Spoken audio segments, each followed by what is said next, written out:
Great lease practices make your rental property business run smoother and more profitably. And they don't cost anything, so you've got no excuse not to up your game today with Tip Tuesday. I'm Jennifer Rowlands, landlord, educator, advocate, and broker of One Focus Property Management. Today's video is all about leases, best practices, and my best advice. I'll tell you though, this is going to be a two-parter this week and next week because there's so much good content. Let's get started. Written or verbal? I hear this all the time. So in Pennsylvania, it is legal to make up to a 2-year residential lease verbally. However, I don't advise it. I don't advise any contractual agreements be verbal. They should all be written. And on top of being written, all changes and amendments to that agreement should be documented and signed by all parties.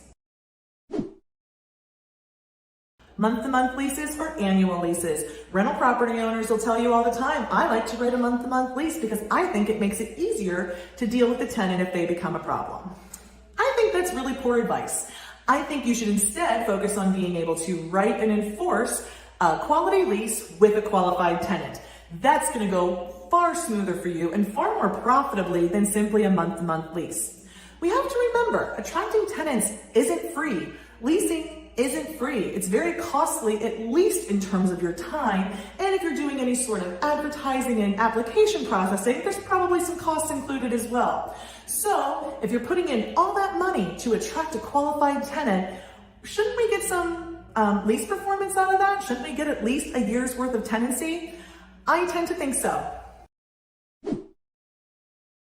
So who are these people on the lease? There's people called leaseholders, there's people called occupants, and there's people called co-signers. What do each of these mean, and what do I need to do about it? Well, leaseholder is a person who's over 18 who has all the responsibility of the lease. So they have all the responsibility to comply with it. They also get the benefit of a possessory right to occupy that property. So if I'm over 18, go and rent a property alone, just me and my household, there's going to be one leaseholder on that lease, and it's me.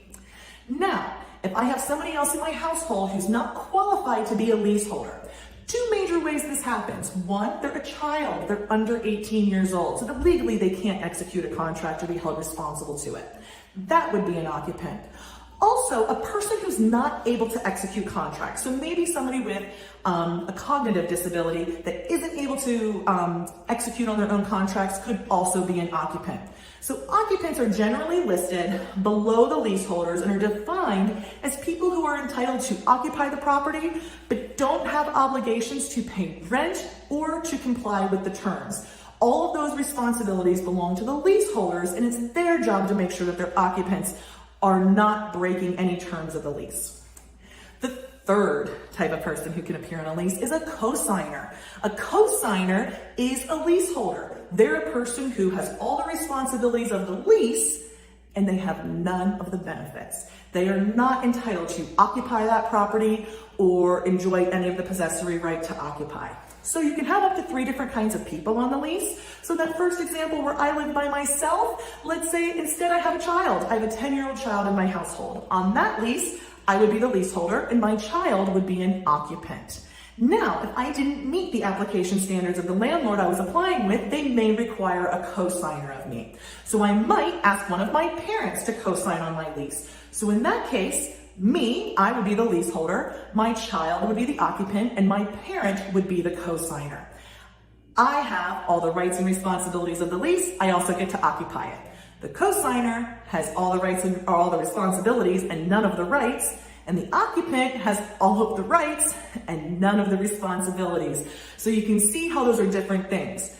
Now, every single person who occupies that property needs to be on that lease, regardless of whether they're going to actively participate in paying the rent. So at least every person who's over 18 needs to be a leaseholder. That is very important to protect your interests. And anybody who's not over 18 or able to sign that lease needs to be listed as an occupant. Okay, so we know how to write the lease, but who signs it and who gets copies? Okay, so the people who need to sign the lease are the landlord and any leaseholders. So any of those adults over 18 who have the responsibilities on the lease, and so do co-signers. Co-signers need to sign.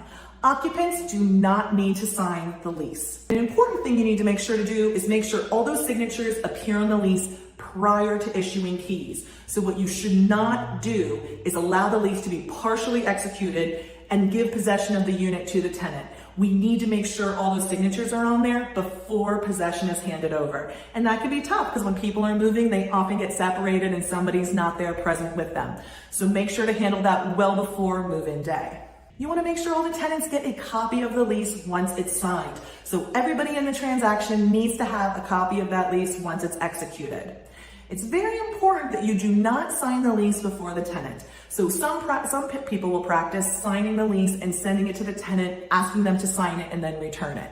It's very important that the tenant not have a lease only partially executed by you.